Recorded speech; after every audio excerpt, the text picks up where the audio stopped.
কেমন আছেন বন্ধুরা? আশা করি সবাই ভালো আছেন, সুস্থ আছেন আর নিরাপদে আছেন। আমিও আছি কোনো রকম। প্রতিদিনের মতন আজকেও চলে আসছি নতুন একটা ভিডিও নিয়ে। নতুন একটা রেসিপি বানাবো বলে চুলায় বসিয়ে দিয়েছিলাম তেল। তেল হালকা গরম হয়ে আসছে। সেই গরম তেলে দিয়ে দিলাম 2টা তেজপাতা সামান্য চিড়ে, তারপর 2টা দারুচিনি আর কয়েকটা এলাচ। এগুলো দিয়ে হালকা করে নেড়েচেড়ে নিলাম। এখন দিয়ে দেব পেঁয়াজ কুচি।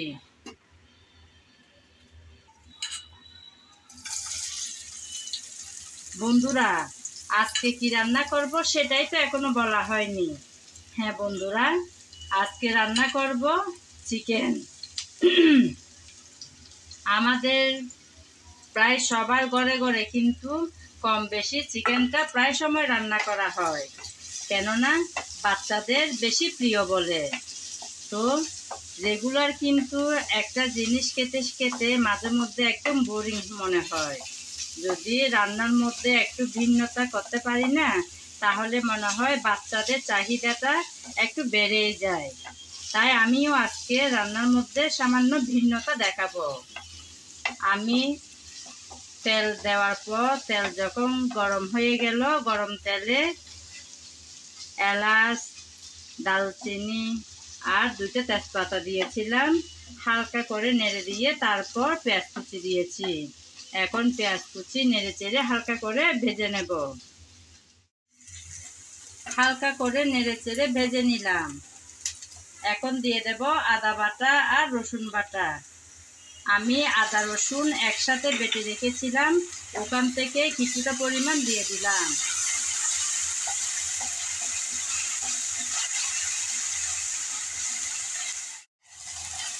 আদা রসুন পেঁয়াজের সাথে হালকা করে ভেজে নিয়েছি, সুন্দর একটা ফ্লেভার ছড়াচ্ছে। এখন দিয়ে দেব মশলা। প্রথমে দিলাম হলুদ, তারপর মরিচ। আজকে আমি চিকেনটা করব একটু স্পাইসি, তাই মরিচের পরিমাণটা একটু বেশি দিলাম। তারপর জিরা, ধনিয়া, গরম মশলা সব একসাথে গুঁড়ো করা পাউডার। এখন দিলাম স্বাদ মতো লবণ। মশলা ভালোভাবে নেড়ে চেড়ে কষিয়ে নিতে হবে। মশলা যাতে পুড়ে না যায়, সামান্য পানি দিয়ে দেব।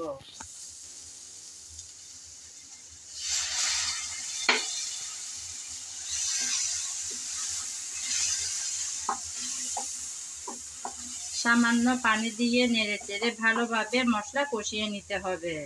আমি কিন্তু আমার রেসিপি ভিডিওতে প্রায় সময় একটা কথা বলে থাকি, রান্নার ভালো স্বাদ আসে ভালোভাবে কষানোর উপর। তাই খুব যত্ন সহকারে কষানোটা করতে হয়। যেমন সুন্দর কালার, সুন্দর ঘ্রাণ, ভালো স্বাদ, তিনটাই কিন্তু আসে ভালোভাবে কষিয়ে নেওয়ার পর। কিছুক্ষণ নেড়ে চেড়ে মিশিয়ে নিলাম। আমি ভালোভাবে কষিয়ে নিয়েছি। এই যে দেখুন বন্ধুরা, তেল কিন্তু মশলা থেকে আলাদা হয়ে গেছে। এতে বোঝা যাচ্ছে মশলা ভালোভাবে কষানো হয়ে গেল। তারপরেও আবারও কষানো হবে। যেমন আজকের রান্নাটাতে আমি অর্থাৎ চিকেনের মধ্যে আলু দেব। আলুটা আমি দেখুন কিভাবে কেটেছি। আমি একদম ছোট ছোট সবজিতে যেভাবে দেওয়া হয় সেরকম করে আলুগুলো কেটেছি। এটাই দেখুন একদম ভিন্নতা, তাই না? সাধারণত মাংসের মধ্যে আলু দেওয়া হয় একটা আলুকে 2 টুকরা করে, কিংবা বড় হলে 4 টুকরা করে। কিন্তু আমি এখানে একদম ছোট ছোট কিউব করে কাটা আলু ব্যবহার করলাম। অনেক সময় দেখা যায় বাচ্চারা ভিন্নতা কিছু দেখলে আগ্রহটা বেড়ে যায় খাওয়ার। এখন দিয়ে দিচ্ছি কয়েকটা কাঁচামরিচ ফালি করে রেখেছি সেগুলো। এখন মশলার সাথে ভালোভাবে আলু কষিয়ে নেব।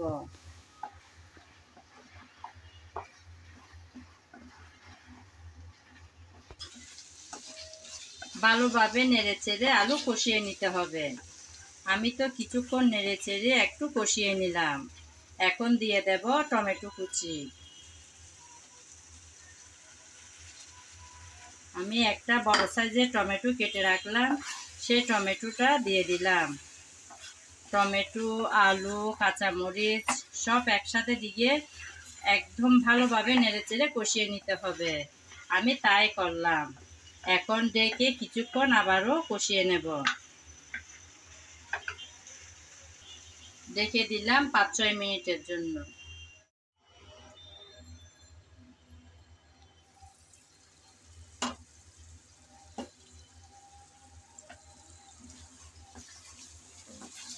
আমি আলু ভালোভাবে ঢাকনা দিয়ে কিছুক্ষণ কষিয়ে নিলাম। খুব সুন্দর করে কিন্তু কষানো হয়ে গেল। তেলটা একদম উপরে ভেসে আসছে, তার মানে বোঝাই যাচ্ছে ভালোভাবে কষানোটা হয়ে গেল। এখন দিয়ে দেব চিকেন। চিকেন আমি এখানে রেগুলার কাট করে কেটে নিয়েছি। এই যে সব ধরনের পিস এখানে আছে। এই চিকেন এখন আমি দিয়ে দেব রান্নাতে।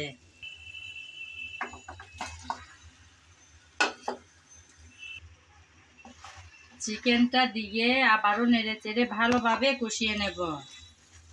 কষাতে কষাতেই অনেকটা রান্না একদম শেষ হয়ে যাবে।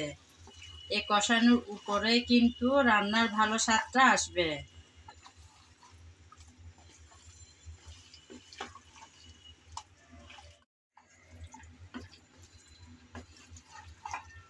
ভালোভাবে নেড়েচেড়ে মিশিয়ে নিলাম।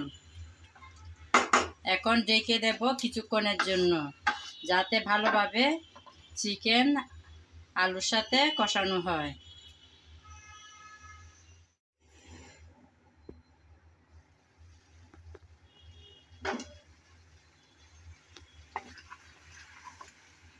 চিকেনটা দিয়ে আমি নেড়েচেড়ে কিছুক্ষণের জন্য ঢেকে বসিয়ে গিয়েছিলাম।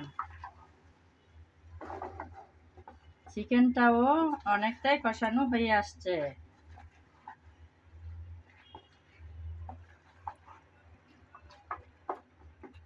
আজকের রান্নাতে কিন্তু আমি পানি ব্যবহার করব না। শুরুতেই মশলা কষানোর জন্য যে পানি ব্যবহার করেছিলাম সেই পানিই থাকবে। চুলার আগুনটা একদম ছোট রেখে মাঝারি আঁচে রান্না করলে পানি না দিয়েও রান্না করা যায়।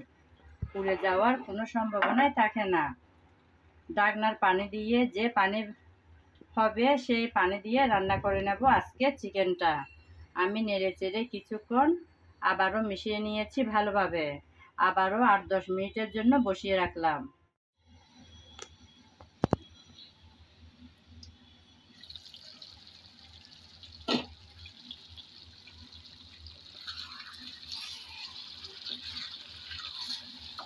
আমার রান্না কিন্তু প্রায় শেষের দিকে। দেখুন বন্ধুরা, কি সুন্দর দেখতে লাগছে। আমি কিন্তু পানি ব্যবহার করিনি। চুলাটা ছোট রেখে ঢাকনা দিয়ে রান্না বসালাম বলে পানি ছাড়াই রান্না করে নিতে পারছি। চুলার আগুন বড় হলে কিন্তু পানি অবশ্যই দিতে হয়। এখন দিয়ে দেব উপরে কিছুটা গরম মশলা পাউডার।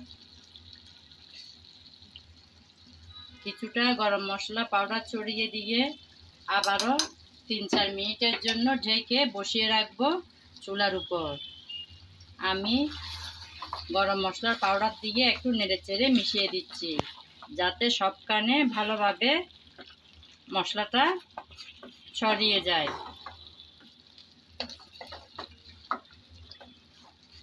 চিকেন তো আমরা সবাই রান্না করে থাকি, তাই না বন্ধুরা? বাচ্চাদের ঘরে চিকেনটা লাগেই। যতই বিফ, মাটন আমরা পছন্দ করি না কেন, বাচ্চারা কিন্তু চিকেনটাই বেশি পছন্দ করে। তাই প্রায় সময় কিন্তু রান্নাটাও করা হয়। মাঝে মধ্যে একটু ভিন্নতা আনলে বাচ্চাদের একটু আগ্রহটা বাড়ে।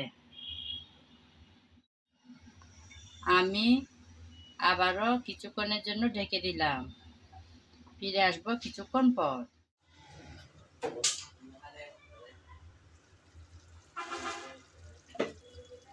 এই যে বন্ধুরা, রেডি আমার রান্না। খুব সুন্দর দেখতে হয়েছে, তাই না বন্ধুরা? এই রান্নাটা দেখতে যেমন সুন্দর, খেতেও হয় সেরকম অসাধারণ।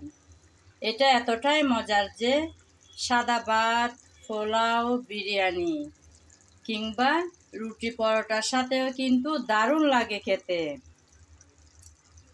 আমার এই রেসিপি ফলো করে চাইলে একবার ট্রাই করতে পারেন। যদি ভালো লেগে থাকে আমার চ্যানেলটি সাবস্ক্রাইব করে আমার পাশে থাকবেন। আজ এ পর্যন্ত। সবাই ভালো থাকবেন। নমস্কার। আগামী ভিডিও দেখার আমন্ত্রণ জানিয়ে আজ এখানেই বিদায় নিলাম।